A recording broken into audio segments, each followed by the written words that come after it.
Não, deixa. Então, boa noite a todos. Vamos dar início ao nosso estudo do ESG, iniciando, né, esse mês de agosto agora, o Evangelho Redivivo. Nós vamos estudar alguns capítulos do terceiro livro, que é o Evangelho de Marcos. Nós tiramos aquilo que não tinha no de Mateus, que nós estudamos inteirinho.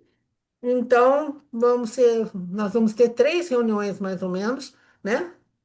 É a proposta nesse mês de agosto para então estudar aquilo que não tinha em Mateus, estudar em Marcos.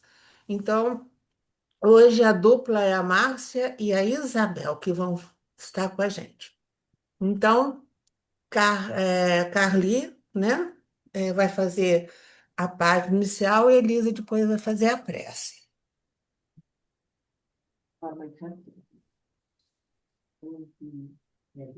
Palavras da vida eterna, 162, tende fé em Deus.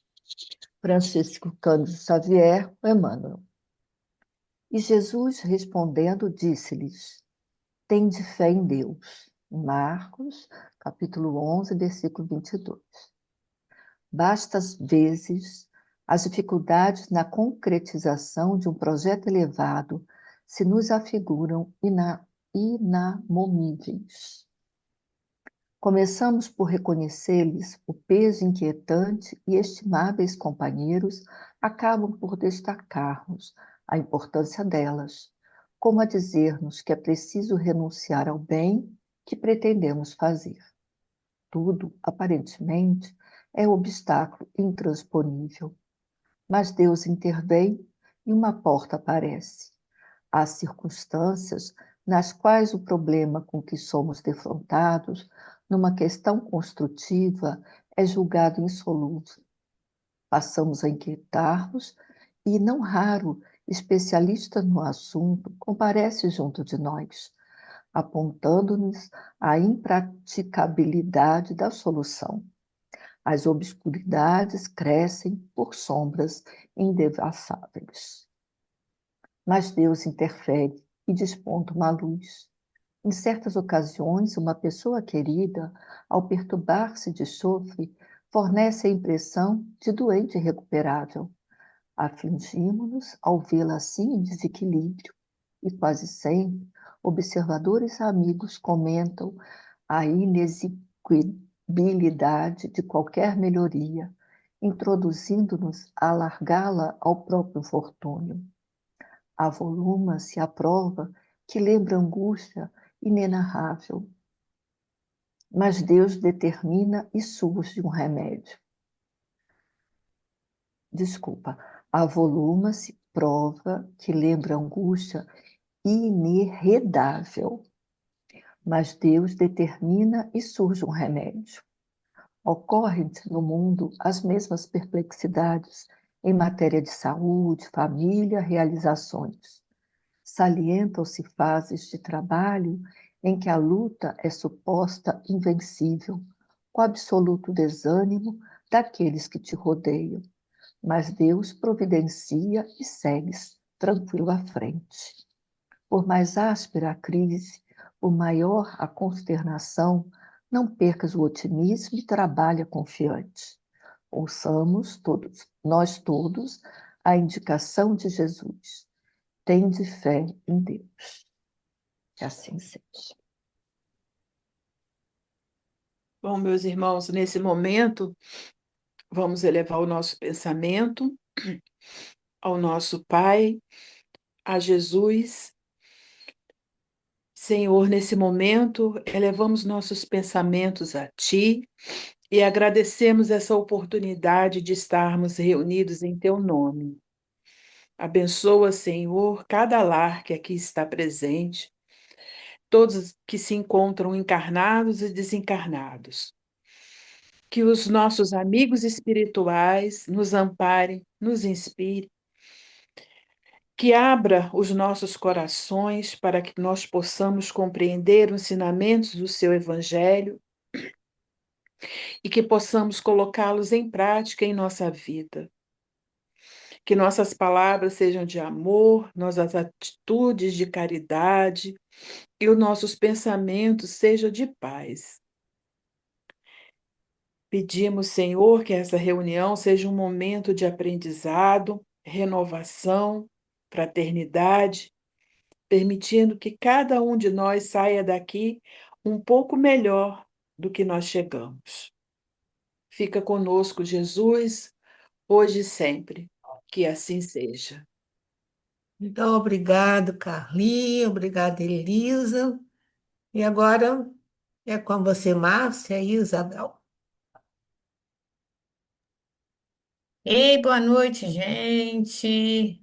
Primeiro, queria agradecer a Isabel por ter aceitado estar na dupla aqui comigo, né? Tanto se dedicou aí para a gente estar aqui hoje junto. Então, a gente vai dividir em dois momentos. Eu vou iniciar explicando um pouquinho quem é esse evangelista, né? A história, um pouquinho dele. Isabel depois já começa com duas passagens que não constam em Mateus, né, que estão exclusivamente em Marcos. Como Miriam falou no começo, a gente está no terceiro livro do Evangelho Redivivo, a gente fez a introdução ao estudo do Evangelho Redivivo, fizemos o Evangelho de Mateus e agora estamos no Evangelho de Marcos. Ainda temos uma caminhada grande aí pela frente de estudos. Então, a nossa proposta, como a Miriam falou, é estar nesse mês de agosto fazendo o estudo. Lembrando a proposta do Evangelho Redivivo, né, que a mensagem do Cristo precisa ser conhecida, meditada, sentida e vivida. Aqui é uma grande oportunidade da gente conhecer a mensagem, meditar, muitas vezes. Mas as outras duas são questões individuais. Cada um vai levar para a sua vida, né? Esse sentir e esse vivenciar o conteúdo que a gente aprende aqui do Evangelho de Jesus individualmente. Então, vamos lá. Só para a gente lembrar, quem são os evangelistas? Podem abrir os microfones e falar aí. Quem são? Quem são? Não vale pedir ajuda aos universitários. Não vale. Podem abrir os microfones. Mateus, Mateus, Lucas, é Lucas? E, e falta um. Falta Então, um que é o... Aquele danado das piadas. Joãozinho! Joãozinho. Ah, Olha, João, olha que João Evangelista. intimidade. Joãozinho, não, Joãozinho levado. É o João. Aquele danado. Aquele Adorei. danado, João. O mais Isso aí. espiritualizado. Sinóticos e os não sinóticos, na O massa. mais espiritualizado, olha só. Então, gente, olha, Mateus, Marcos, Lucas, Joãozinho, amiguinho da Miriam, são os quatro evangelistas, né? E aí eu pergunto para vocês, todos eles foram os apóstolos de Jesus? Todos, quatro? Não. Não. Quem foi? Quem foram os apóstolos? Só dois. Mateus e Mateus. João. Mateus e João. É, Mateus. Os É, dois Mateus e evangelistas. João. Isso. Não. Então, gente, os apóstolos, essa questão de apóstolos e discípulos, a gente vê algumas pessoas pensando diferente, mas no nosso estudo, eles apontam os apóstolos que eles conviveram com Jesus, os discípulos que eles seguiam a sua mensagem. Então, Mateus e João conviveram com Jesus, né? Marcos e Lucas, não, tá? Dos quatro, só dois, tá? Vamos continuar. E nem todos, isso é uma coisa, são coisas importantes para a gente lembrar. Nós já falamos isso, tá? Lá no início do Evangelho de Mateus, não, na introdução, que nem todos eles fizeram parte da primeira geração. A primeira é quem conviveu, Mateus e João, tá? A primeira geração. A segunda geração é Marcos e a terceira geração é Lucas. É assim que os estudiosos dividem, tá? A história. Aqueles que conviveram, uma segunda geração que seria Marcos e depois Lucas, tá? Então, vamos lá.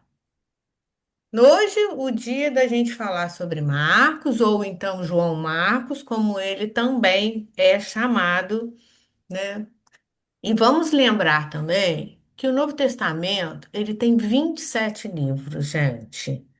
Tem os quatro evangelhos, que a gente já falou, Mateus, Marcos, Lucas e João, mas tem os Atos dos Apóstolos.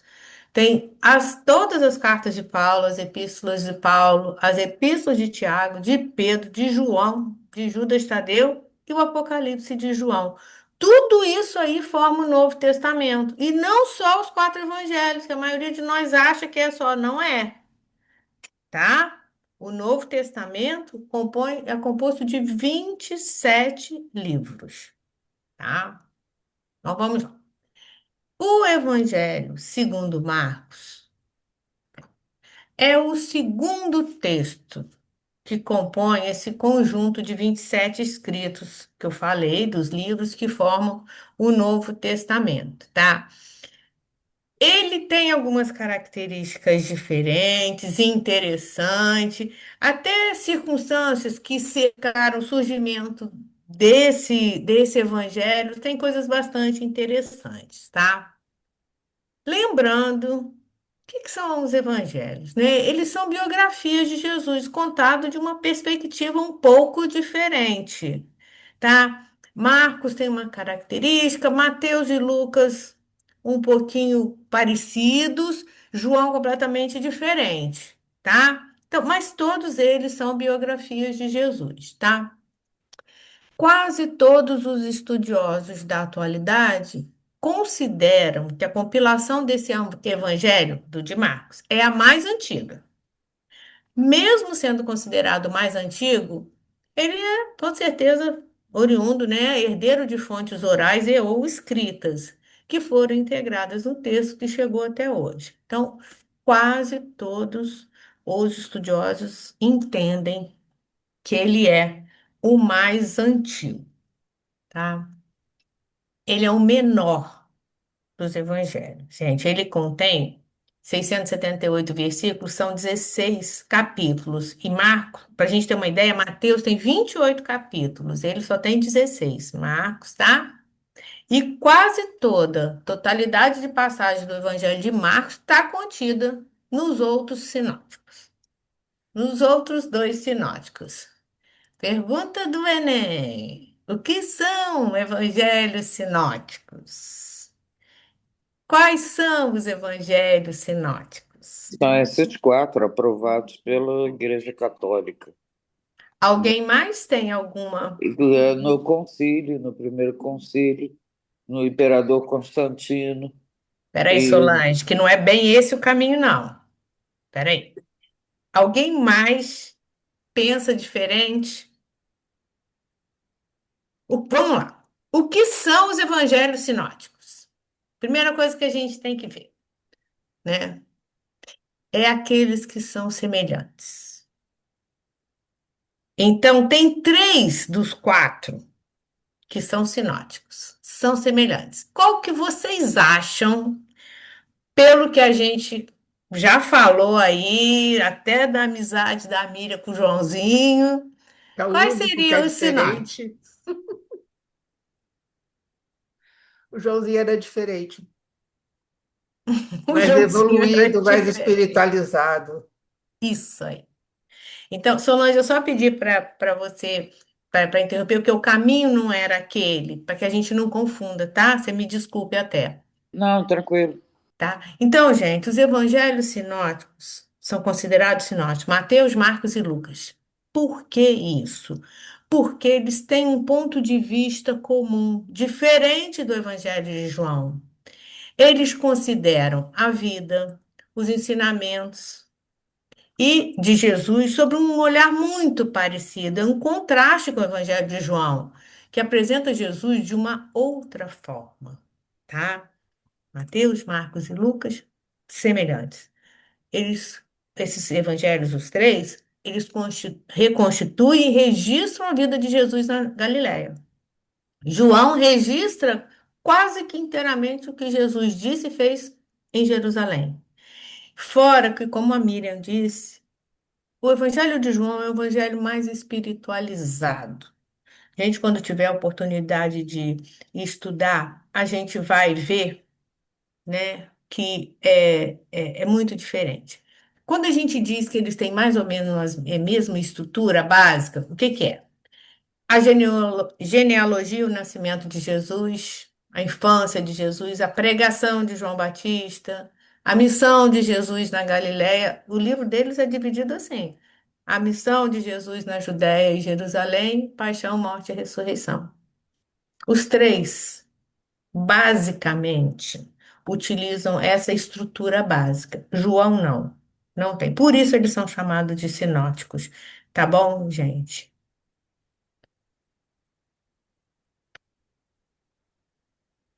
É, João não é. E aí tem até lá no Consolador, né, que o grupo faz essa pergunta, né? O apóstolo João recebeu missão diferente na organização do evangelho, porque se ele não é considerado um evangelho sinótico, né? E aí, Emanuel, eu recortei um pouquinho a resposta, porque estava muito grande, olha. Se Mateus, Marcos e Lucas receberam a tarefa de apresentar nos textos sagrados o pastor de Israel, na sua feição sublime, a João coube a tarefa de revelar o Cristo divino na sua sagrada missão universalista. Então, Emmanuel também já mostra para a gente, ó, João é diferente, né? No teor, no conteúdo do que ele traz para nós. Então, a gente está estudando agora o segundo evangelho sinótico, né? Que é o Evangelho de Marcos. Então, vamos lá. Deixa eu ver o que que eu anotei aqui. Ah, tá. O Evangelho de Marcos tem a sua representação simbolizada por um leão, gente. Isso é muito interessante. Eu trouxe aqui algumas imagens, né? Cada evangelho, ele tem uma simbologia representativa. A gente viu que Mateus era o homem com asas, né? O anjo. Marcos é o leão, Lucas o boi e João a águia. Então a gente vai ver essa representação, isso está lá em Ezequiel, tá, gente? No Velho Testamento tem esse contexto aí. Então aqui é uma outra imagem apresentando aqui Marcos, olha, o leão, né, o anjo de Mateus, a águia de João e o boi de Lucas. Isso é só o título da gente também tem uma ilustração. E aí vem outra questão que não é fácil de se identificar, mas existe uma data, o período em que apareceram os escritos dos quatro evangelhos. A gente vai lembrar que eles não foram escritos, né, enquanto Jesus estava vivo. Não, foi depois, tá? E aí né, Denis nos diz, né, que a mensagem do Cristo ela era transmitida de boca em boca e posteriormente transcrita em diferentes épocas e também em línguas diferentes, tá? Com muitos anos de intervalo, então foi tudo muito fragmentado. E aí foi acrescentada também adições em todas as obras populares. E aí, o que se tem dos estudos é que Marcos, o Evangelho de Marcos teria sido escrito entre 60 e 80 depois de Cristo, Mateus de 80 a 98, Lucas também nesse mesmo período, 80 a 98, e João entre 98 e 110. Lembrando que João era muito novo quando o apóstolo de Jesus, ele tinha 13 anos. Aí quando a gente olha assim, a 98, nossa, tinha quantos anos, né? Ele era o mais novinho deles. Só para a gente ter uma ideia da linha do tempo, né? O ano zero aqui do nascimento de Jesus, né? A morte de Jesus, né? A desencarnação dele em 33. E aí, olha, Marcos entre 60 e 80, Mateus e Lucas entre 80 e 100, e depois do João, mais ou menos aí de 90 e poucos a 110, tá? A teoria considera o Evangelho de Marcos ele o original e serviu de esboço para os demais sinóticos, Mateus e Lucas, tá? Esse Champlin, a gente sempre cita ele porque o Evangelho Redivivo busca essa bibliografia, né, dele, e ele diz que os autores teológicos datam o Evangelho de Marcos como sendo 45, tá? Depois de Cristo. A gente tem uma outra fonte que diz, como a gente viu ali anteriormente, de 60 a 80. Mas, enfim, não se tem. Esse é um estudo, né, desse teólogo aí, e ele traz essa informação aí para gente. E ele, é interessante que ele não tem dúvida que o Evangelho de Marcos foi o primeiro a ser escrito, tá? Ele não tem dúvida disso. Porque se Mateus e Lucas tivessem escrito primeiro, não teria menor necessidade do Evangelho de Marcos, porque o Marcos, gente, ele tem pouquíssima coisa diferente ou exclusiva dele que não está em Mateus e Lucas, que são muito mais completos, né? Então, ele não tem dúvida, tá? E deixa eu ver, o que mais que a gente tem aqui? A dificuldade, né, de datação do Evangelho, segundo Marcos, repousa primeiramente na quase total ausência de informação no texto. O texto de Marcos não deixa claro. Então, fica difícil fazer uma conexão com eventos históricos e conhecidos. E a gente, no decorrer aqui, vai entender por que que fica difícil, né? Porque a forma como ele escreve dificultou a datação mesmo do Evangelho. E aí, quem foi, né? Quem foi Marcos ou João Marcos? Antes disso, alguém quer fazer algum comentário ou quer. A gente está falando só nessas questões históricas, né? Vou ficar de olho aqui no horário. Podemos seguir? Então, bora lá. E aí, quem foi João Marcos? A gente está na tese conhecer, tá? Só coloquei aqui para a gente lembrar. O nome Marcos ou João Marcos aparece em várias partes do Novo Testamento. Aparece nos Atos dos Apóstolos, Colossenses, na carta, né, a Filemão, onde é identificado como sobrinho ou primo de Barnabé. E Pedro, dada a proximidade dele com o João Marcos, até o chama carinhosamente de meu filho. É bastante interessante.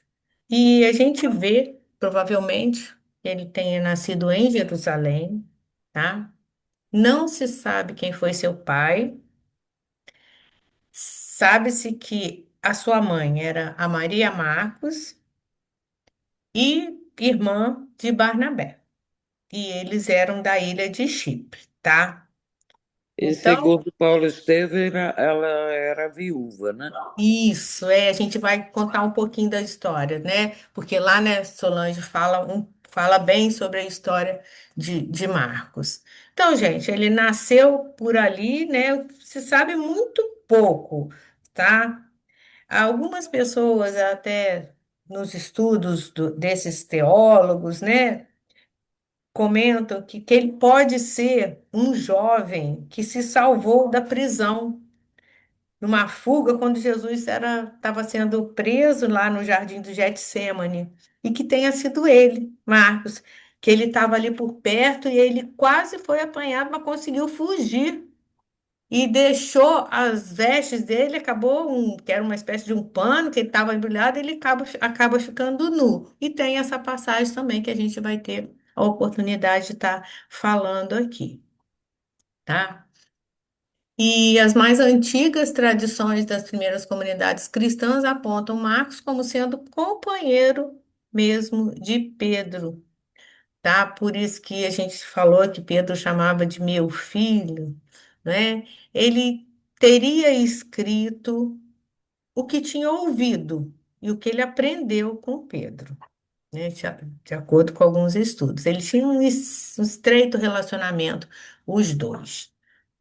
A influência de Pedro no Evangelho de Marcos é marcante, a ponto de algumas vezes ter sido chamada popularmente o Evangelho de Pedro, em vista do fato que, embora a mão seja de Marcos, a voz é de Pedro. Então, a gente sabe que Pedro escreveu somente algumas cartas, não existe o Evangelho de Pedro, mas muitas vezes as pessoas se referem ao Evangelho de Marcos como o Evangelho de Pedro, dada a influência muito grande, tá?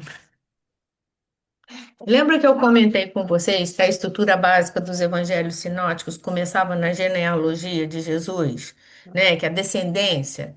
Aqui está a primeira fraqueza do evangelho de Marcos, de acordo com a Marta Antunes, né?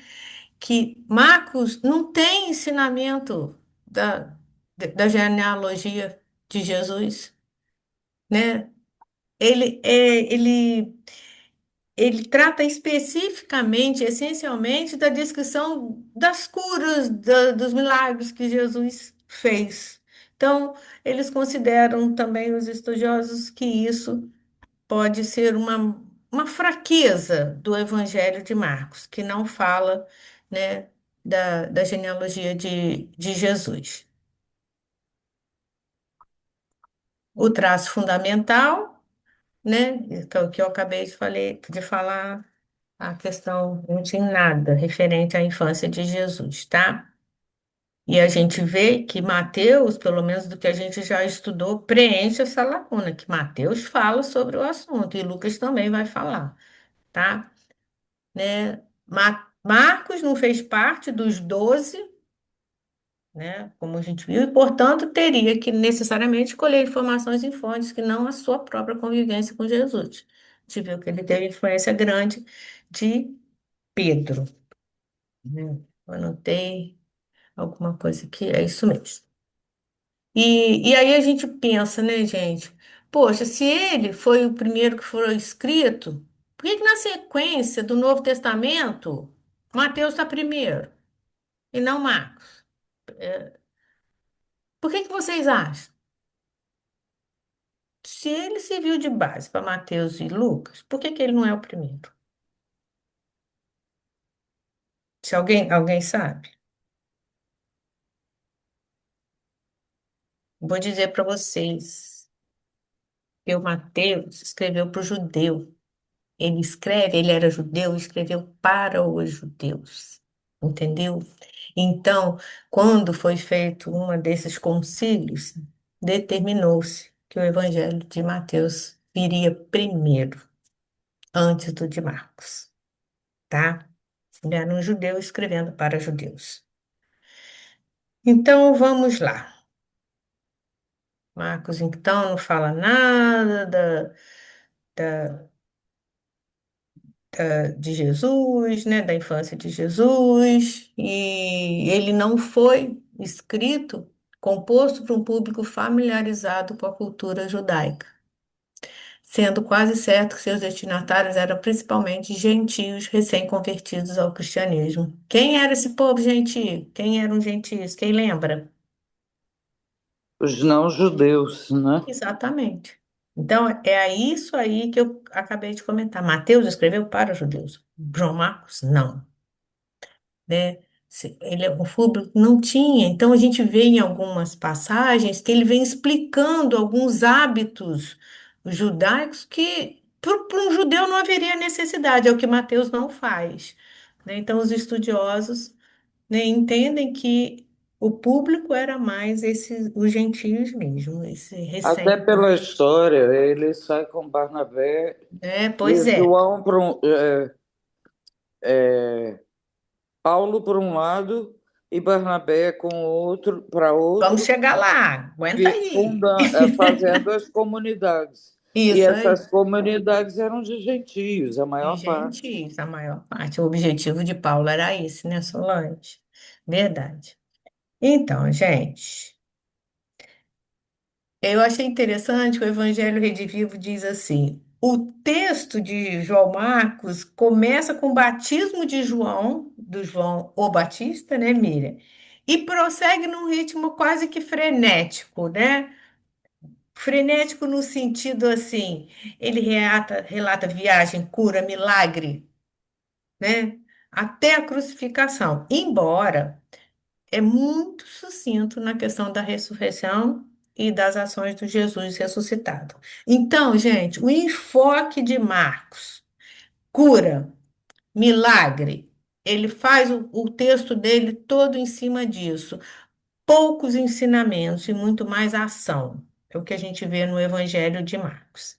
E aí, agora, numa perspectiva espírita, a gente estava vendo sobre história, né?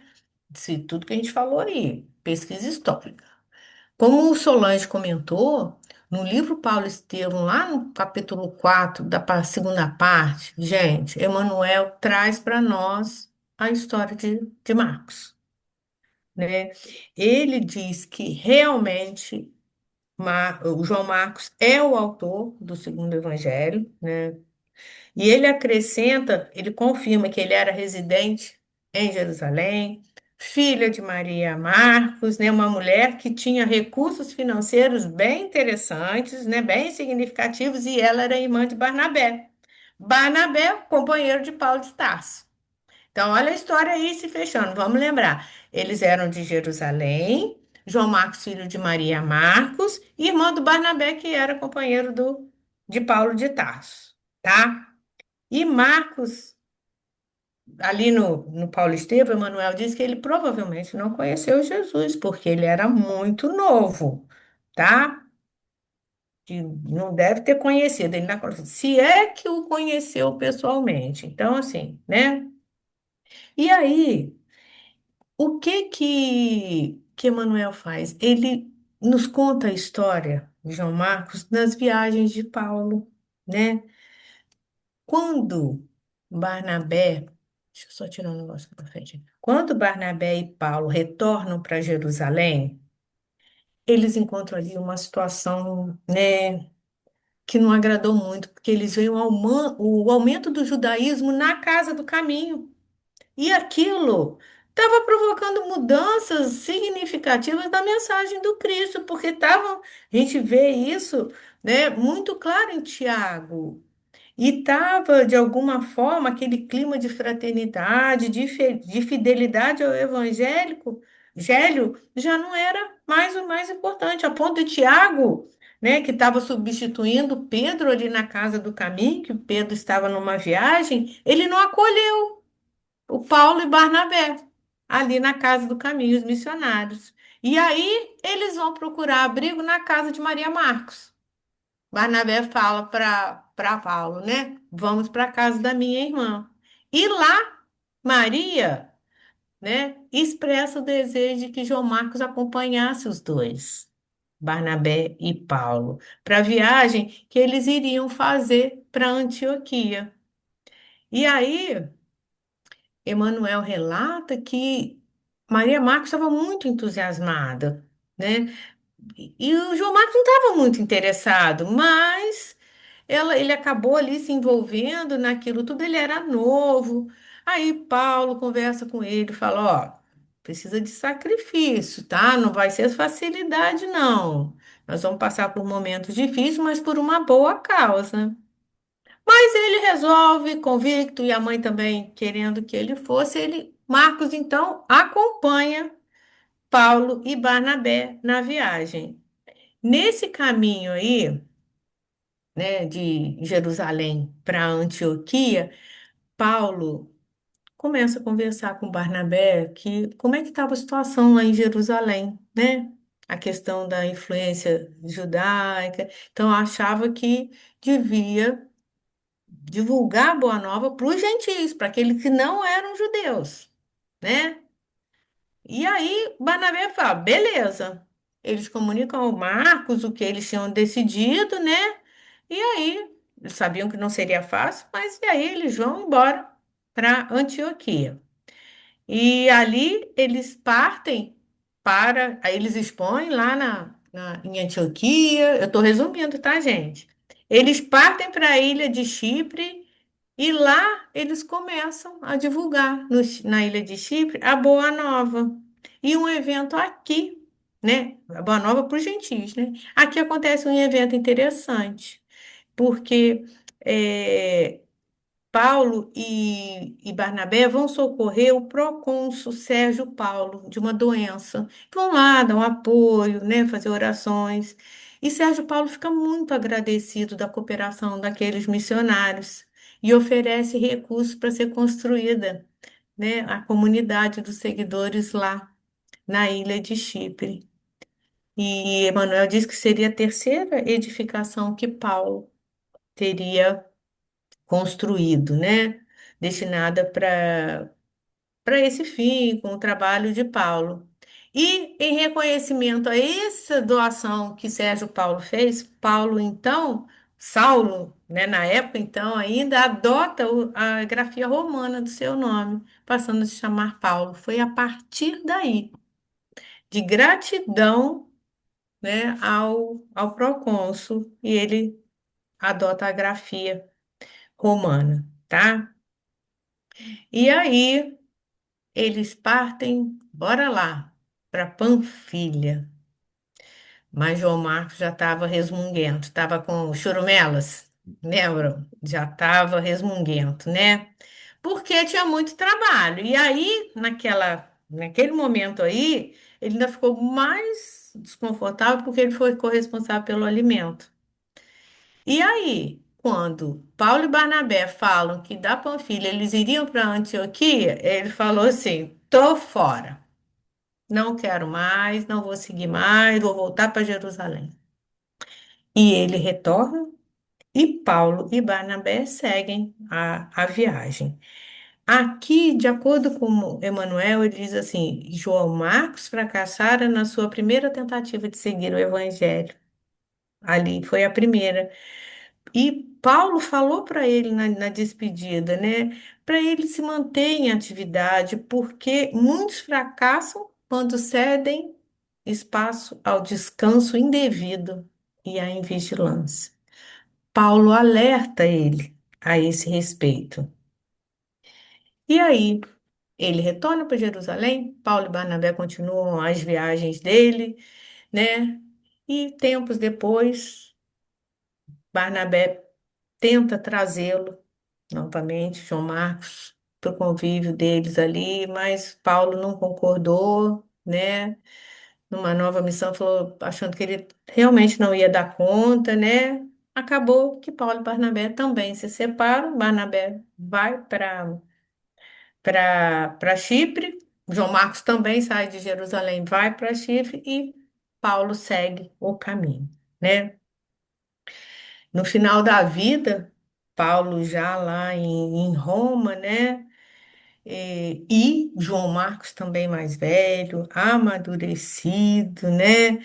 E já e Paulo já entendia que ele tinha amadurecido, passado por aqueles momentos todos.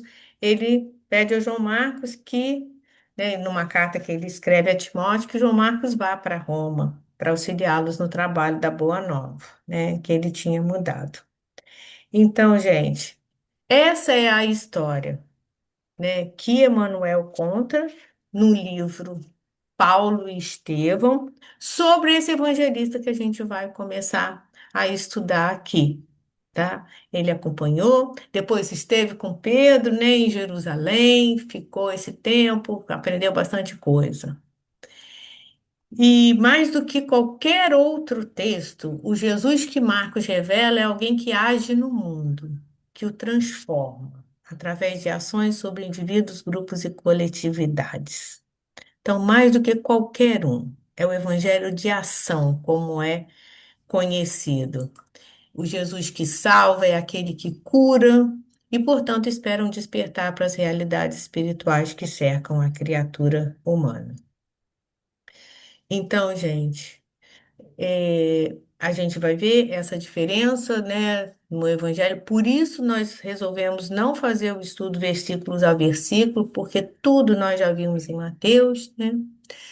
E para um público que não conheceu Jesus, na visão de Marcos, era importante demonstrar que ele agiu e vai continuar agindo, cabendo a cada um de nós prosseguir no seu exemplo, trabalhando, servindo, amparando e socorrendo. Reparem que é ação, o tempo todo é, né, o que ele propõe. E aqui são só algumas passagens exclusivas do Evangelho de Marcos que nós vamos estar aqui falando hoje, do temor dos familiares de que Jesus esteja fora de si.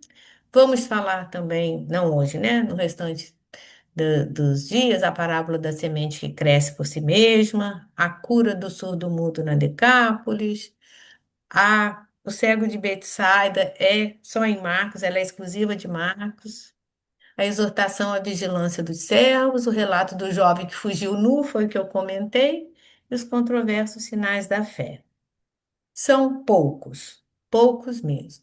Só como a gente já estudou Mateus, eu trouxe um quadro comparativo, só para a gente entender, porque aí fica mais fácil a gente entender, gente. O público para Marcos, lembra? Eram dos gentios, ó, cristãos de origem não judaica, especialmente romanos. Mateus, não, cristãos de origem judaica, né? A imagem de Jesus para Marcos é o homem de ação, é a servo ativo. Mateus traz o mestre e um rei prometidos. Característica marcante do Evangelho de Marcos é o tal, né, a ação imediata. Essa palavra logos está quase todo no, está escrito em grego, né? O imediatamente, o tempo todo ele usa muito essa palavra. Em Mateus, os ensinos estão organizados em grandes discursos, lembrando só um deles, as bem-aventuranças, né? Grandes discursos, Sermão do Monte, as bem-aventuranças. O foco principal de Marcos é o que Jesus faz. E Mateus é o que ele ensina. Reparem que como os focos são diferentes. O tamanho do evangelho é pequeno de Marcos, Mateus é um evangelho mais longo. Marcos tem uma linguagem simples e direta. Mateus, mais elaborada e didática. Mateus era mais estudado, né? Então ele tinha essa questão da linguagem mais elaborada e didática. Então, gente, né, o que eu trouxe como apresentação do Evangelho de Marcos é isso, e também trouxe essa frase de Emmanuel para a gente, que está lá no A Caminho da Luz, que ele diz que a grandeza da doutrina cristã não reside na circunstância do Evangelho ser de Marcos, de Mateus, de Lucas e de João. Está na beleza imortal que se irradia das suas lições divinas, atravessando idades e atraindo os corações. Então, a gente está estudando, né? É importante que a gente faça estudo, mas Emmanuel disse: olha só, olha o todo, né? Essa beleza imortal, a grandeza está aí, e não de quem a escreveu. Então, agora, quem quiser fazer um comentário, essa é a parte que me coube, né, de estar apresentando. Quem quer fazer comentários? Ninguém, gente. Falei bobagem demais? Não, acho que você falou muita coisa boa. E, e coisas que às vezes a gente pensa que sabe, sabe só numa parte, interpreta um pouco errado. Eu achei muito interessante também essa parte em que se coloca muito o evangelho dele, as palavras, né, logo, imediatamente. Então, assim, de uma forma muito direta, ele assim, me passa uma pessoa de um dinamismo muito grande, né?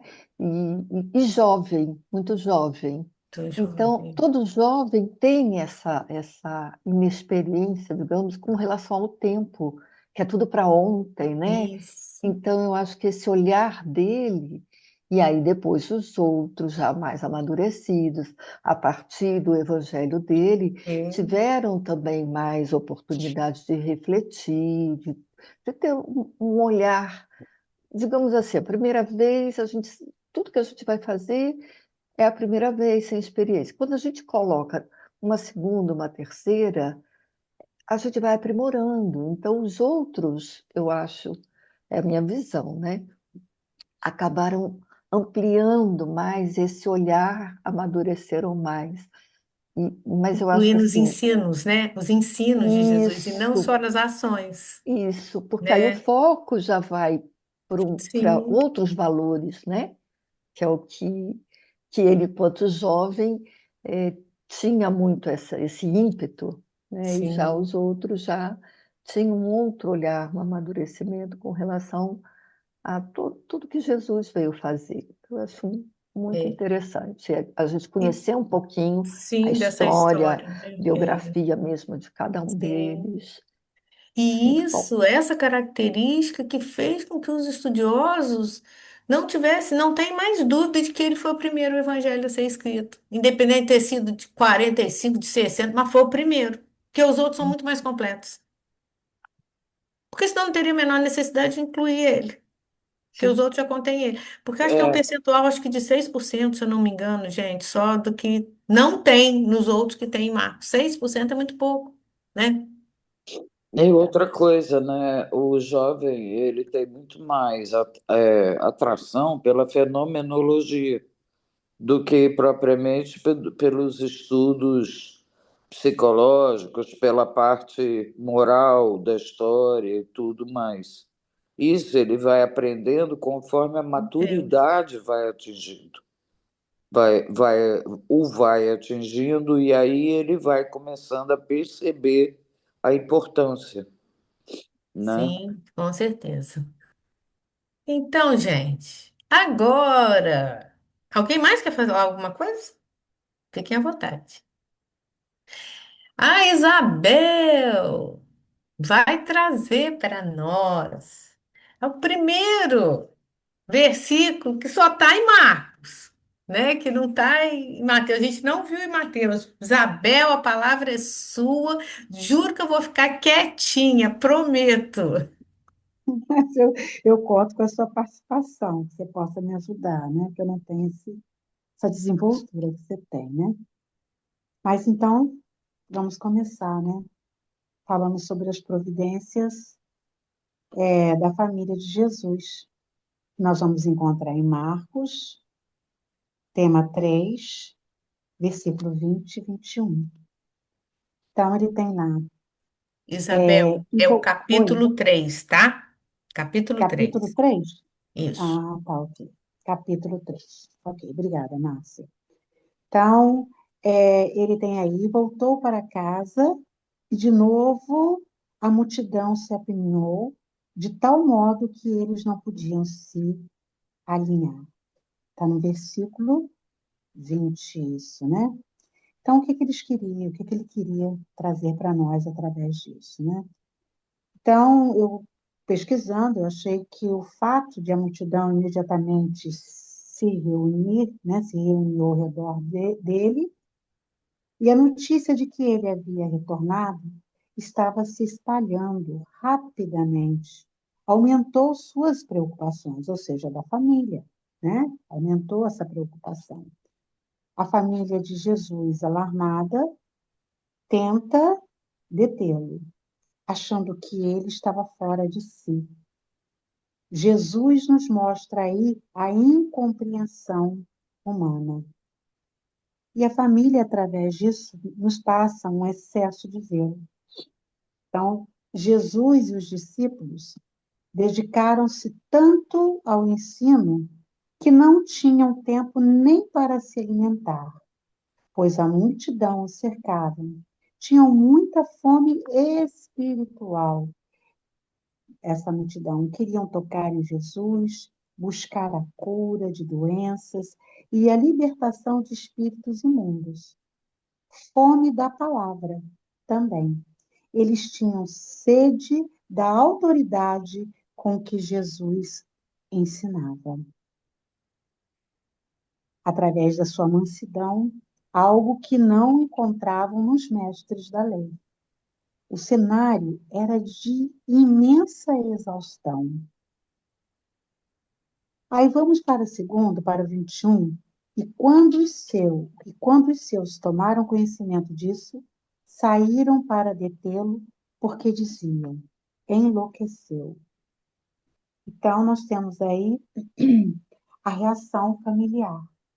Os parentes interpretaram essa dedicação total e o furor da população como descontrole mental, querendo protegê-lo de si mesmo ou dos riscos da fama. Existe aí também uma lentidão moral da época. Passa para nós aí, o Espiritismo explica que a família carnal de Jesus estava imersa na cultura terrena daquele período. Não compreendia a envergadura de sua missão messiânica e espiritual. Eles não tinham esse total conhecimento, né, a respeito disso. Jesus nunca esteve desequilibrado, pelo contrário, mantinha sintonia lúcida com o plano superior, sacrificando necessidades físicas temporárias em prol do amor e da revelação espiritual. Então, ele estava ali para aproveitar o tempo. Ele queria dar o possível que fosse a todos que lá estavam à procura dele, da sua palavra. Márcia, podemos entrar no outro slide? Sim, Isabel, o texto também, gente, esse enlouqueceu também tem uma tradução do ele está fora de si, né? Só para a Sim, gente, sim. né? Ele está fora de si, como se Eu acho fosse. que eu vou até falar alguma coisa a respeito disso mais O adiante. outro já é a próxima, o Uhum, próximo versículo, o próximo é. tá. Então, no 22, os escribas que haviam descido de Jerusalém diziam: está possuído por Beelzebu e também é pelo príncipe dos demônios que ele expulsa os demônios, né? Então, aí nós vamos ver, temos aqui em todos os parágrafos desse tema, isso foi eu que cheguei à conclusão, tá, gente? A força moral e espiritual de Jesus, tá? Temos aqui um confronto entre Jesus e seus oponentes, fariseus e escribas. Os líderes religiosos que se sentem ameaçados por seus ensinamentos. Eles resistiram à evidência da luz máxima por orgulho e malícia. Então, eles não aceitavam, né? A presença de Jesus ali davam a eles até mesmo um certo medo, né? Porque eles tinham domínio, eles queriam dominar. Quando relatam que Jesus está possuído por Beelzebul, revelam aqui cegueira, cegueira moral e endurecimento do coração. Pois como atribuir o bem supremo às forças das trevas? O devotamento ao bem maior parece loucura para quem está focado apenas nas conveniências materiais, que era o caso dos escribas e dos fariseus, né? Na acusação contra Jesus, feita pelos escribas, Jesus rebate a acusação de agir por Satanás, afirmando sua soberania sobre o mal. Os escribas não poderiam negar os milagres de Jesus. As expulsões de demônios eram reais e visíveis. Por isso, para tirar a autoridade de Jesus perante o povo, eles tentaram mudar a fonte do poder dele, ou seja, o foco, né? Eles afirmaram que Jesus estava possuído por Beelzebul e que usava o poder do próprio chefe dos demônios para expulsar os demônios menores. Na resposta de Jesus, nós vamos ver aí, ele usa lógica para desarmar a calúnia com duas metáforas, tá? Então ele diz aí, o reino divino, tá? Ele tem aí um reino ou uma casa dividida contra si mesmo não pode subsistir. Se Satanás expulsa o Satanás, ele está destruindo o seu próprio império, né? Não faz sentido lógico. Jesus fez com que pudessem refletir a respeito disso. E o homem valente, como é colocado aí para nós também, né? Aqui no 26. Ora, se o Satanás se atira contra o próprio e se divide, não poderá subsistir, mas acabará. Ninguém, no 27, ninguém pode entrar na casa de um homem forte e roubar os seus pertences. Se primeiro não amarrar o homem forte, só então poderá roubar a sua casa. Então, o que ele quer dizer com isso? Para saquear a casa de um homem valente, libertar as pessoas do poder de Satanás, é preciso primeiro amarrar esse homem valente. Jesus explica que ele está amarrando Satanás para libertar os oprimidos. Aí, nesse ponto aí. Márcia, podemos ver o próximo? 28. Na verdade, eu vos digo, tudo será perdoado aos filhos dos homens, os pecados e todas as blasfêmias que tiverem proferido. No 29, aquele, porém, que blasfemar contra o Espírito Santo não terá remissão para sempre. Pelo contrário, é culpado de um pecado eterno. E 30, é porque eles diziam, ele está possuído por um espírito impuro. Então, eu vou explicar tudo isso aí juntinho, tá? O 28, 29 e o 30, tá? A passagem adverte sobre a blasfêmia. Jesus alerta que todos os pecados e blasfêmias humanas seriam perdoados, exceto a blasfêmia contra o Espírito Santo. O que seria, então, essa blasfêmia contra o Espírito Santo? Que é a obra-prima, né, entra em Jesus. A blasfêmia contra o Espírito Santo não é um decreto de condenação irrevogável de Deus, mas o fechamento voluntário do homem à luz da verdade.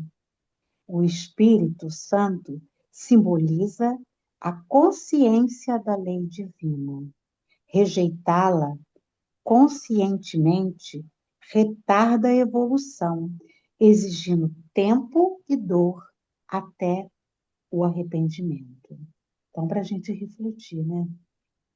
Se nós retardarmos essa luz divina, estaríamos retardando a nossa evolução.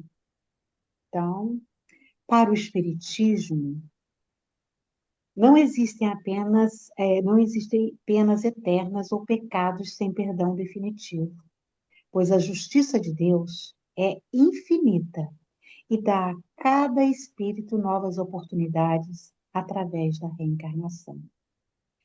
O Espírito Santo representa a voz da consciência, ou seja, a luz divina, e a inspiração superior que conduz ao bem.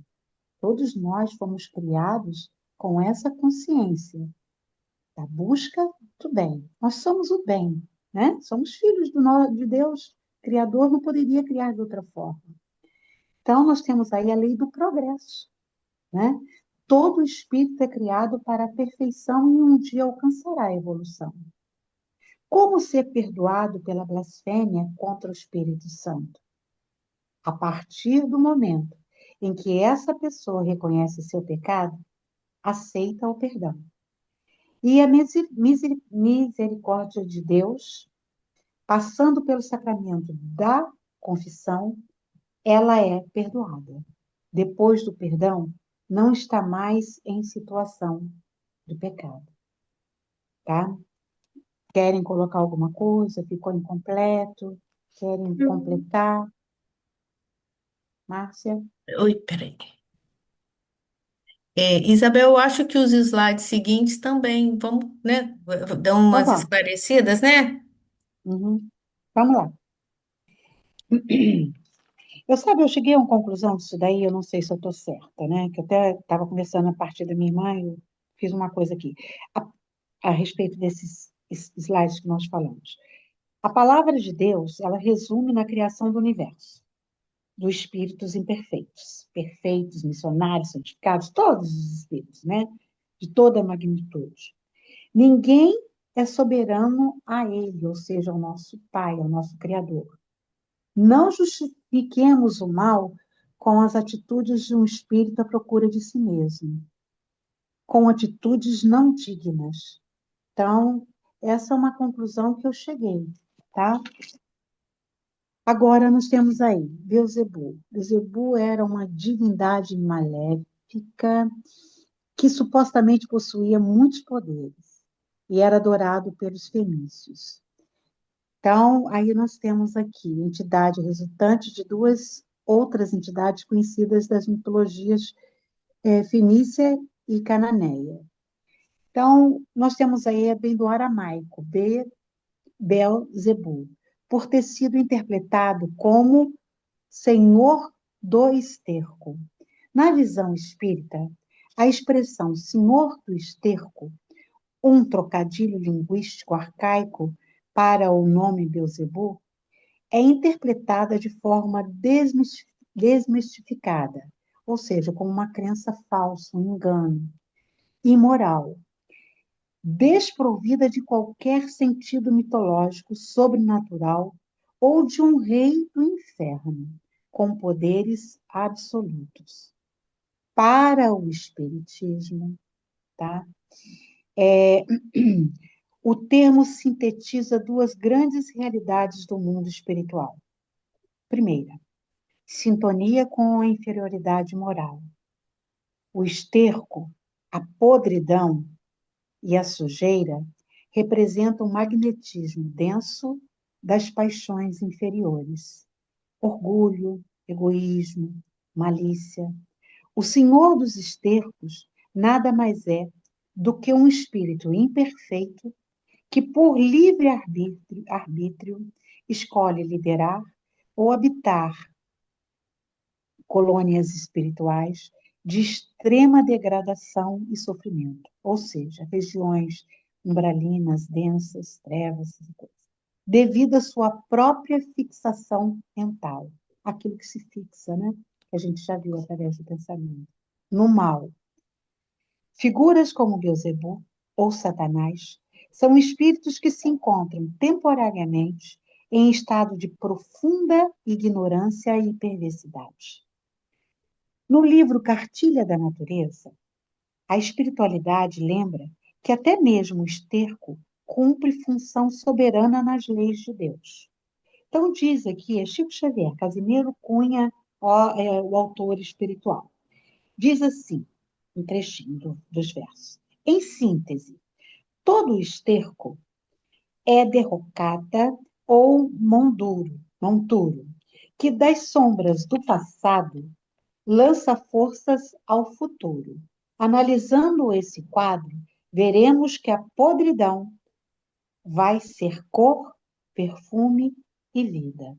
Então, aí o esterco é visto como resumo do imprestável e a decadência das coisas. Comandar ou viver no esterco espiritual significa colher os detritos das próprias ações equivocadas de vidas passadas. Então, é tudo aquilo que a gente colhe para nós, tudo aquilo que a gente faz, que se guarda, né? E que a gente vem, através das nossas reencarnações, tentando que dar cor, perfume e vida, tá? Outro slide aí, Marcinho, por favor. Pode ter sido interpretado como o Senhor do Esterco, né? Na verdade, peraí, gente, eu acho que a gente até já falou a respeito disso daí. Não estava, né? Isso, é, Na verdade, as autoridades religiosas tinham medo de Jesus afastá-los do poder temporário e das vantagens materiais que usufruíam, né?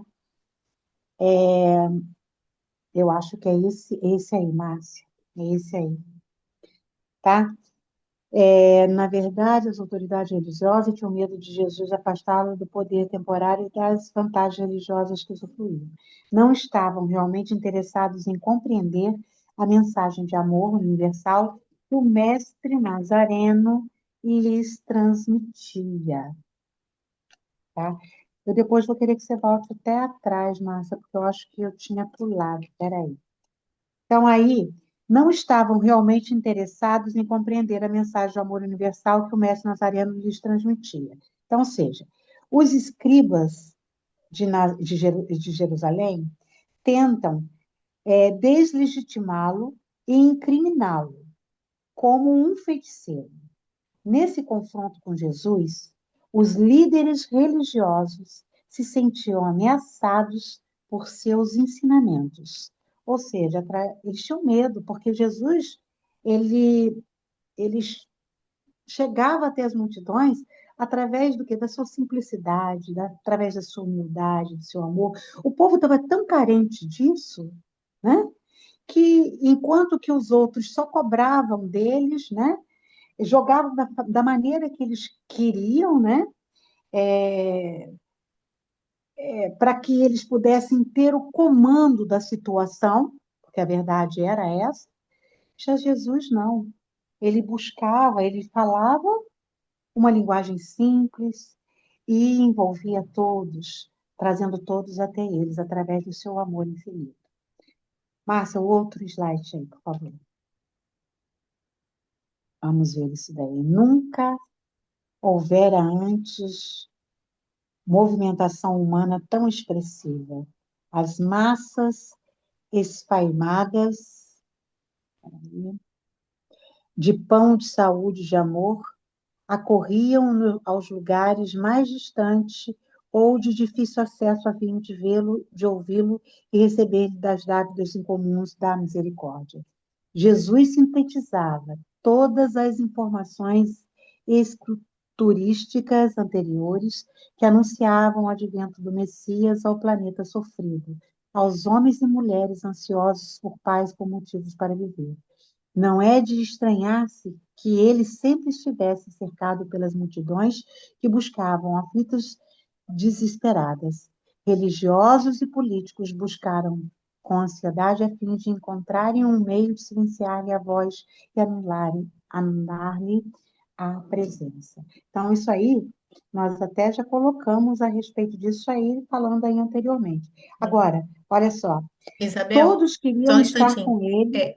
Isabel, acho que vale a pena a gente só citar que esse texto é do livro da Amélia Rodrigues, tá? Pela psicografia do Divaldo. É esse livro aí, ó, A Mensagem do Amor Imortal. E ela comenta sobre esse assunto, nesse texto aí, tá?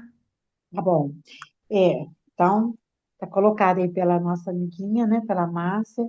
E o que esse texto pode estar nos trazendo? Todos queriam estar com ele, ouvi-lo, repartir suas dores, a fim de receber sua misericórdia, sua atenção, né? Jesus era o Filho do Homem, o Messias que nos trairia a paz, o amor, o pão da vida para aquele povo sofrido. Mas todos aqueles que destinam o poder e tinham o poder, queriam silenciá-lo. Sua presença era uma grande ameaça a todos eles. Escribas e fariseus se uniram com finalidade de dar cabo a ele. Usavam sua tradição e sua multiplicação de regras religiosas para controlar e explorar o povo e para ostentar sua autojustiça e poder sobre eles. O povo não tinha voz, era sofrido em toda sua extensão. Escriba e fariseus violariam flagramente, deixa eu ver aqui, flagrante tanto a Torá quanto a Misna, não é assim que fala? Para condenar e executar Jesus. Deu para entender isso daí? Gente, deu? Vamos para o outro, então, slide. Tá. Aqui é continuando a Amélia Rodrigues, tá? Então, aí nós já temos, vai praticamente isso que nós acabamos de falar, né? A orquestração para a tragédia encontrava-se mais bem afiada, havia harmonia entre maestro burlesco e os músicos insensatos que ensaiaram habilmente a farsa tétrica, ou seja, usavam sua tradição e sua multiplicação de regras religiosas, né? Para controlar e explorar o povo. Então, era-lhes habitual esse tipo de comportamento, né? O povo não, vivendo dos ressaibos das intrigas, perfídias e traições, e acumulando o azedume que se derivava da insegurança política, unia-se contra qualquer sombra que supunha poder ameaçar-lhes a estabilidade no poder, sempre instável. Então, eles se sentiam, né, sempre eles queriam ter, nem é questão, eu acho que até questão hoje também é assim, né? Mais vale a gente dar medo para que o povo tema e não questione. A verdade é essa, né? Eu tenho medo de questionar. Então, assim eram o povo naquela época, e quando Jesus traz aquelas palavras tão maravilhosas, a presença dele tão acolhedora, tão amorosa, os escribas e os fariseus, né, tinham medo. Então, aquele homem era-lhes mais do que uma ameaça, intemerato e intimorato. Realizava uma revolução arriscada para os seus padrões de covardia, tornando-se a cada dia um perigo maior. Então, escribas e fariseus violaram, né, tanto a Torá como a mesma, para condenar e executar Jesus. Tá? Podemos ver o último, Márcia? Acho que já estamos até no último. É isso aí. A sua força era sua fraqueza terrena. Sem dinheiro, sem prestígio social, sem destaque na comunidade. Então, um exemplo, né? No entanto, o seu fascínio arrastava as multidões. Por onde ele passava, todos seguiam, queriam ouvi-lo, queriam tocá-lo. O que fora constatado quanto à sua entrada, quando da sua entrada em Jerusalém? Fazia pouco, ovacionado e recebido com as palmas da esperança e da vitória. Era necessário silenciá-lo o quanto antes. Nós temos aí outros slides, Márcia? Temos? Então, acho que já isso aí complementa o que a gente faz. Temos? Então, vamos lá. Temos, Isabel. Só um minutinho. Eu só queria comentar, gente, que isso que a Amélia Rodrigues ela explica, né, nesse texto aí dela e todas as explicações que a Isabel deu, para justificar a passagem que Marcos retrata que os escribas haviam descido de Jerusalém e dito: está possuído por Beelzebul. Uhum. Eles faziam de tudo, é o que a Isabel já acabou de explicar, só voltando para o texto para fazer um link, não é? Porque a ameaça de Jesus ao poder, eles achavam que era um poder daquele reino que Jesus queria, era aquele reino material, não é? E Jesus estava muito além disso, mas o medo deles, então, ó, era necessário silenciá-lo quanto antes. Olha, dá um jeito nesse cara. Aí as histórias iam surgindo, né? Então, a Isabel trouxe aí umas explicações para a gente muito boas. Era bastante contraditório, né, Márcia, isso que você coloca para nós, né? Jesus, ele trazia, no nosso, o Messias trazia as palavras com amor, com carinho, com entende, de forma que todos o entendessem, e eles queriam levar, porque a maldade eles representavam por aquilo que era mal, o Satanás. Eles tem um pedacinho que eu entendi, eles tentam colocar como se existisse o mal, o Satanás, aí, o Beelzebul, tivesse o mesmo poder que Deus, É, né? E verdade. jamais, se Deus é o Criador, ele iria ter, fazer uma criação dessa? Sim. Jamais, né? Iria ser contraditório. Então, aí, essa passagem no Evangelho é sumamente esclarecedora para os companheiros da atualidade, que nas tarefas do espiritismo cristão se esforçam por auxiliar desencarnados, infelizes e a se equilibrarem no caminho redentor. Ninguém aguarde êxito imediato ao procurar amparar os que perdem na desorientação. Na atualidade, companheiros devotados ao serviço sofrem a perseguição dos adversários da luz, que lhe retribuem sombrio pacto com poderes perversos. O sectarismo religioso cogna, cogn, ai, Márcia, me ajuda aí. Cognomina-os. Cognomina-nos segazes de Satanás, impondo-lhes torturas e humilhações. Então, esse seria o nosso último, Márcia, Sim, né? Então, nós temos aí peraí. uma atenção voltada, né, gente, para todos nós que trabalhamos hoje na seara do bem, né? Ou que estamos envolvidos nas tarefas do Espiritismo, que nos esforçamos ou que pelo menos tentamos todos os dias fazer o nosso melhor. Eu penso dessa forma. Que podemos, numa tarefa, podemos fazer o melhor sempre, todos os dias, que tentamos auxiliar, amparar aqueles que se perderam ou que ficaram lá para trás, né? Ou nós mesmos, na situação, seríamos nós mesmos. E nós que procuramos, através de estudo, realizando, às vezes, obras de amor, na busca de nossa melhoria espiritual, porque hoje a gente já tem esse conhecimento.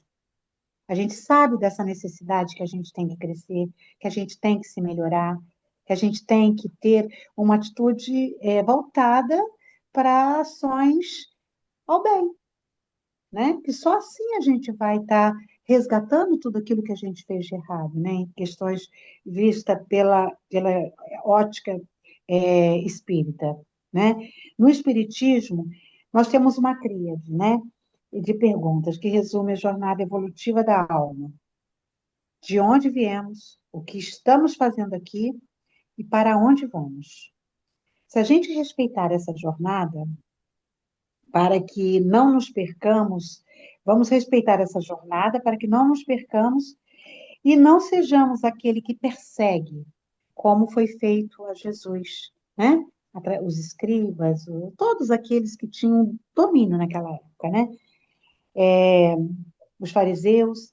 Então, não sejamos aqueles que perseguem, e sim aquele que ampara e respeita as diferenças religiosas, que tem como meta aquilo que Jesus verdadeiramente nos ensinou, que é o amor.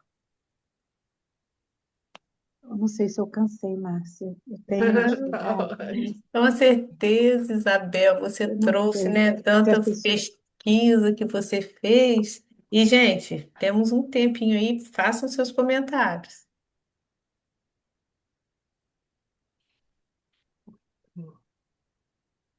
Alguém Ninguém quer gostaria de comentar? Puxa. esse esse último texto, né, que é Emmanuel, né, no Caminho Verdade e Vida, né, que ele fala que ninguém aguarde êxito imediato. Isso é nós, né, a nossa cara, né, gente? Êxito imediato ao procurar amparar os que se perderam na desorientação. A gente quer o êxito imediato na nossa vida e quando a gente vai amparar o outro, também quer que o outro tenha resultado, né? Que a gente tenha resultado do nosso trabalho, imediato. E isso é uma das coisas que a gente também, né, quando se prepara para o atendimento fraterno, é não esperar retorno. Ah, eu fiz atendimento hoje, amanhã está 100%. Não existe isso, a gente está plantando. A colheita fica por conta daquele que está sendo atendido. É exatamente o que Emmanuel fala aqui para a gente. Ninguém aguarde êxito imediato ao procurar amparar os que se perderam na desorientação. Eu acho que não é só um atendimento fraterno, né? Eu acho Em que se a gente tudo, né? viver sem esperar retorno de tudo que a gente faz, Sim, em que o que tudo. atrapalha a gente, você faz, é sempre uma mão esperando a outra, né? E Sim, lá no interior, interiormente, talvez a gente não faça a ação com essa intenção, mas lá no fundo, a gente se magoa se a pessoa não dá um retorno, tá é entendendo? verdade. A gente não Ô, entende. Clicar Miriam, não fala, oi, tudo bem? Olha, foi bem bom. Não sabe, né? A gente, de alguma forma, você quer um retorno, né? Então, é para tudo, eu acho, na vida da gente, Para né? tudo, Para com é no tudo. certeza. trabalho, é em casa, é com os Né? nossos filhos, né? Verdade. É em tudo que a gente faz. Posso falar? Vocês ainda Lógico. me contam. Eu sou muito xereta. Olha, gente, É um trabalho muito interessante esse. Eu não conheço, estou entrando pela primeira vez no grupo aí com vocês. É um trabalho muito interessante, porque a gente lê os evangelhos, não é a mesma coisa de entender, né? Principalmente levando em consideração o tempo em que tudo aconteceu. Mas e quando a gente entende, a gente vê que é tão atual, é tão para hoje, Verdade. né, que a gente se assusta. Tudo isso que foi visto, né, a família, às vezes, contra as nossas posições, a família não entendendo a nossa posição, como aconteceu na época do Cristo, né? Pessoas de determinados religiosidade que batem de frente com o entendimento de outros. Então, é tudo tão atual e pessoas que querem o poder, como não é só naquela época, não. Hoje a gente ainda vê alguns irmãos nossos que ainda querem ter o poder de comandar a população, comandar o seu grupo religioso. É muito atual, é impressionante como que é atual. Então, a importância desse tipo de estudo que vocês estão fazendo aí, eu acho muito grande, É tá? mesmo porque, né, Irânia, a Verdade. leitura desses livros não são fáceis, né? Porque Uhum. às vezes você pega uma parte e fala, nossa, isso daqui é muito antigo, e você está acabando de falar que é super atual, né? Então, É, assim, é, o CELT, inclusive, eles fizeram uma tradução muito mais, não é tão os coloquial, evangelhos, né? né? É, O português é mais fácil de ler, né?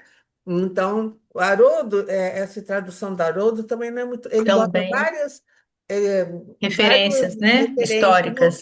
e ele só põe assim: a tal palavra pode ser isso, isso, isso. Ele não determina, mas ele escreve que aquela palavra em hebraico, Sim. ela pode ter essas, né, É. esses Conotação, E o significados. Aí verdade. você contexto escolhe, histórico, né, Miriam, que ele aí você coloca também, né? escolhe, ele não determina. Isso é muito interessante, Isso é porque aí dá bom. discussão.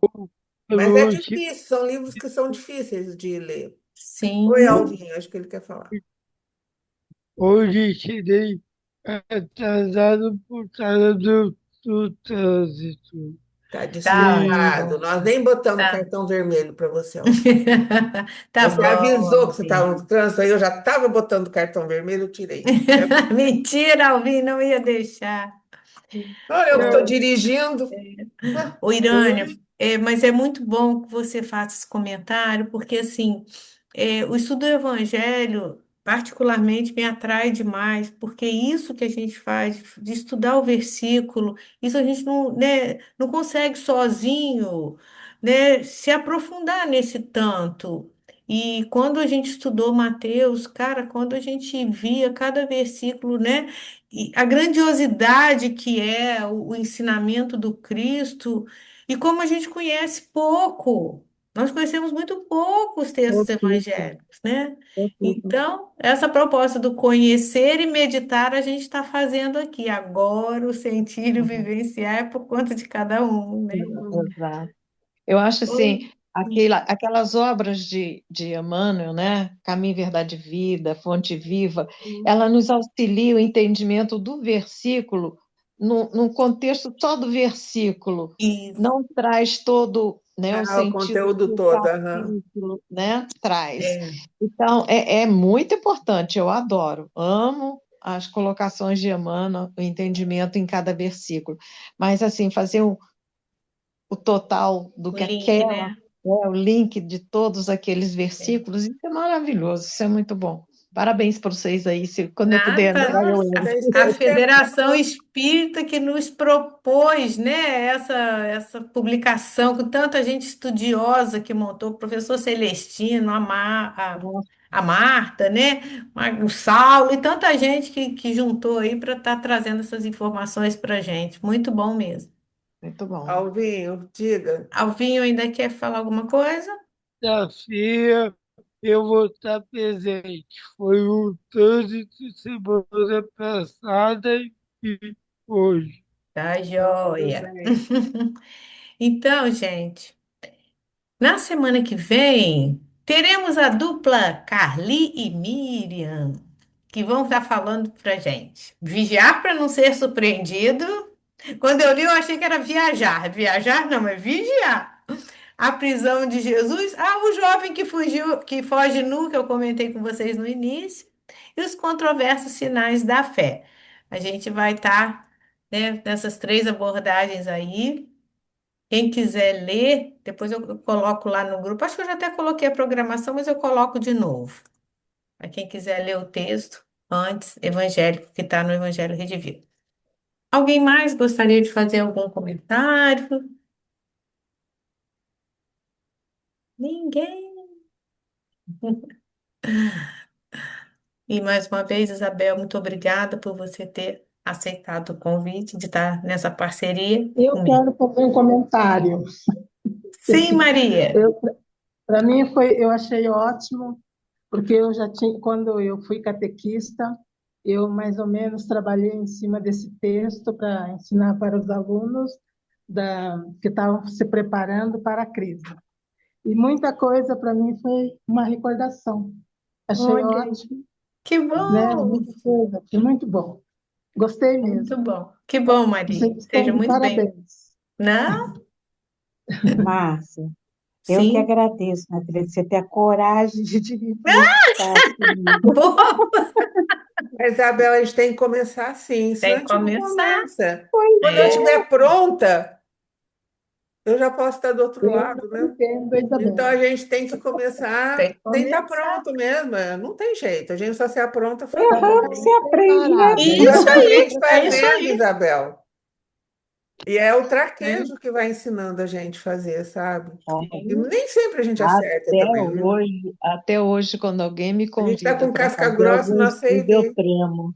Eu também, não tem. não, a gente Até treme, mas a hoje. gente vai, tem que Olha, ir. e tá atrás do computador, eu acho que dá mais coragem para a gente do que estar ao vivo e a cores, né? Eu acho mais É verdade, complicado. E é porque a turma é verdade. menor, é uma turma que a gente conhece, se a gente derrapar, alguém vai falar, peraí, eu acho que não é assim, a gente conversa, né? Agora, quando você está numa casa, que você dá a cara para bater, é mais difícil, né? Que a gente vai que você escorrega e fala uma bobagem, é duro. Mas aqui é mais fácil, Nessa tá vida não entendendo? tem coragem, não. É porque assim, eu acho, por isso que aqui todo mundo pode conversar, abrir o microfone, ó, eu acho assim, não, eu acho assim, porque é aí que eu Sim, acho que fica mais interessante, né? A visão de um e de outro é que vai fazendo a coisa ficar mais interessante, né? É sim. porque aqui não é uma palestra, né? É Não, um É não, o é como os nossos estudo, né? estudos Um de é, livro, estudo. né? é uma coisa mais íntima, né? É, o É, estudo de Bem livro é a mais mesma coisa, tem um intimidade. que dirige, mas todo mundo pode falar, e, Uhum. né? Quantas vezes Vai participar. a enriquecendo a gente gente, né, em entende conteúdo, né? diferente, né? Uhum. Então, Muito vale muito a pena. bom, muito bom. Semana que vem, Carli e Miriam, então. Carli, Nossa, dupla Carli e Mira. Vai E ser na, bom. Uau! e Dupla na do terceira, balacobaco. E e olha a que meu terceira estudo, graças é a Deus, já está pronto. Geórgia e Muita Luciano paz. na outra semana. É, a Luciana está com dificuldade de entrar. Tá, né? Mas vai ficar gravado, né? É, ela Então está é com mais isso, dificuldade esses gente. dias, mas ela estava bem com a gente, todas as É, reuniões, né? todo o estudo, né? Ah, Então, Miriam, pode encerrar. Então, gente, né? Chegamos ao final da nossa reunião. Então, vamos lá, Irane, já que você está com a câmera aberta, a primeira vez que você participa desse EJA, você podia terminar para a gente fazendo a nossa oração? Terminamos sim. Continuando, gente, com os nossos pensamentos elevados, com essa sensação maravilhosa de podermos estar juntos, estudando, aprendendo cada vez mais tirando dúvidas, esclarecendo pontos que às vezes pensávamos que conhecíamos. Vamos agradecer. Agradecer a Meimei, essa irmã querida, que nos proporciona esta sala, esse grupo amigo que nos recebe com tanto carinho. Vamos agradecer a Deus, nosso Pai, a Jesus, nosso amado Mestre, pela oportunidade maravilhosa porque é assim, Senhor, nós temos certeza que vamos conhecendo o caminho que temos que trilhar para alcançarmos os objetivos pelo qual o Senhor nos criou, que é de chegarmos um dia a poder entendê-lo na sua profundidade e, quem sabe, poder vê-lo, se isso for possível, algum de nós espíritos. Que o Senhor nos abençoe, que Jesus nos guarde profundamente em seu coração. Meimei, continue a dar força, amparo a esse grupo amigo. Graças a Deus. Que o amor de Jesus nos una cada vez mais. Que assim seja. Graças, Graças a Deus. obrigada, Irânia. Obrigada, Graças a Deus. Isabel, Márcia, né, pelo estudo da noite. E a gente se encontra, Gente, então, na só próxima lembrando, isso, quinta-feira. na próxima terça. Terça, falei terça. E, gente, para quem não esteve aqui na semana passada, né, nosso próximo estudo é o livro do Simão Simão Pedro. Pedro, Pedro, Paz Além das Palavras, né, que a Adriano. gente vai ter a presença do Simão aqui com a gente no dia 15 de setembro. A princípio está tudo certo para fazer a abertura do livro. E bora lá estudar, entender Bora um lá. pouquinho da Muito paz, bem, né? Quem muito quiser bem. adquirir o livro, eu acho que eu esqueci de colocar no grupo, né? Eu vou colocar lá, tá, gente? A fotozinha Você do pode livro. comprar para nós, Márcia, a gente manda o dinheiro? Então, eu já tenho o livro. Miriam já comprou Deixa eu também. interromper.